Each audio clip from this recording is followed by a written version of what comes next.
a bunch of enthusiasts, just a handful of guys who love to play strategy games while at school or in college, at the university, and we were passionate about games. We wanted to make strategy games ourselves.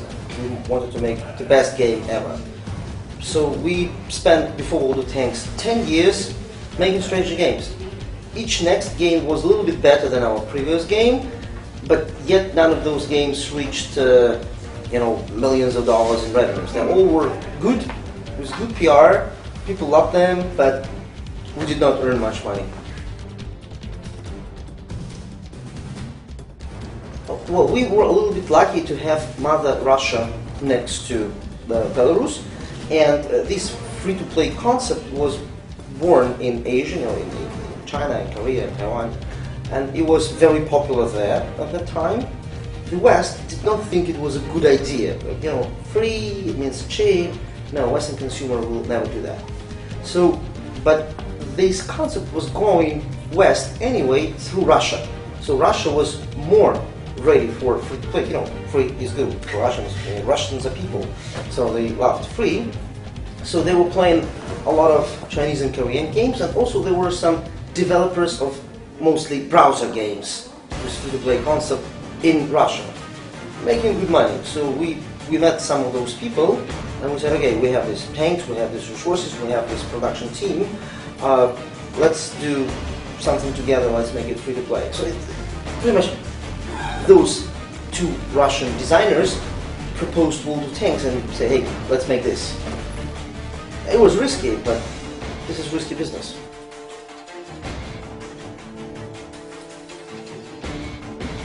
We catered to slightly different audience than your typical video game. So World of Tanks is good for 35-year-old guys, 40-year-old guys. Maybe they don't play other computer games, so when they love World of Tanks, they love it like 100% and forever. And a couple of design elements, for example, short gameplay sessions. One battle in World of Tanks is typically 5 minutes, 7 minutes, 15 minutes maximum. So you always know that you can jump in and jump out. Here's the situation. For example, your girlfriend or your wife is dressing up for going out with you to dinner, and you're like, honey, how much time do you need? And she's like, 10 minutes! You know that this is like 20 or 25, so it means you can play 2 or 3 battles with World of Tanks easily. You can play at lunchtime 1 or 2 battles, you can wake up and before going to work you play a battle or 2, you can play a couple of battles before going to sleep. Moreover, it's a free game, so you don't have to pay 60 euros up front, so there are no strings attached. Today you can play and then stop playing for 2 weeks. You go to vacation, to the seaside, and you don't play. So the game, there are no obligations inside this game. Sessions are short, graphics is beautiful, tanks are historically accurate, team gameplay is there. You blow up, with your team you blow up the other team's tanks. So, and it's about tanks, which every boy from the age of 3 till the age of 70 loves tanks, and it's the whole world of tanks. That's a nuclear combination of factors. But what can be wrong with professionally done free to play? Well, right now we call it free to win because right now everyone in the gaming industry is going free to play. We and Riot Games with League of Legends, we think that we pioneered this concept in the West 5-6 years ago. But now everyone is free to play. This company is free to play, this company is free, this game is free to play. We went to this free to win, so we even, if other designers are thinking and reading lectures how to increase monetization 20%, our challenge for our designers is how to decrease monetization.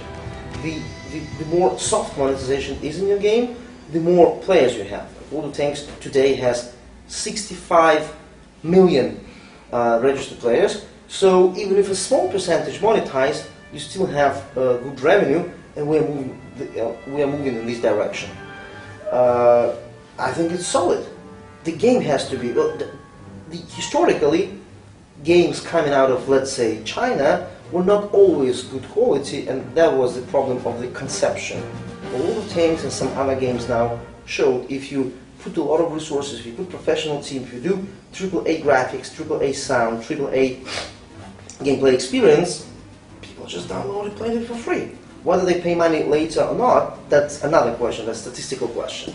But we are an example of how free-to-play works.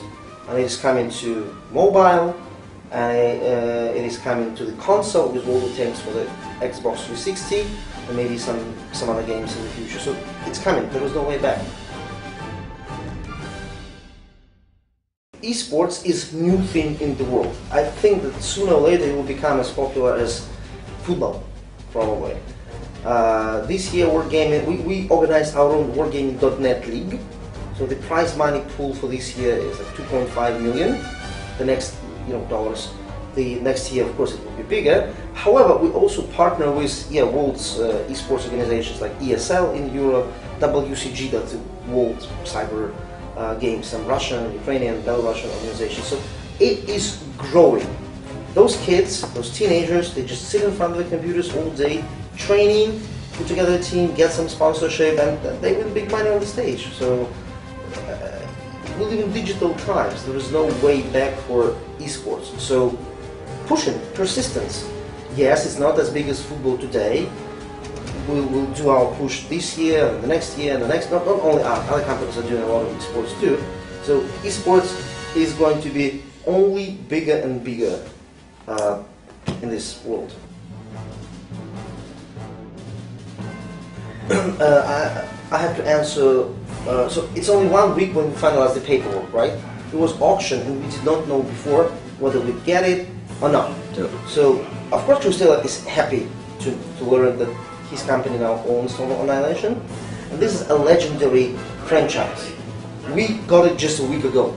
Okay, so please give us some time to think. We will see, we will discuss, we will talk, we'll do some prototypes. But right now it's too early to talk. I know we just got it. It does not happen every day that you retrieve Mona Lisa. So I look at Total Annihilation and Master of Orion as an old painting of Leonardo da Vinci, which was somewhere in somebody's basement buried and nobody could see that. So we saved Mona Lisa, and we're going to give it back to the world.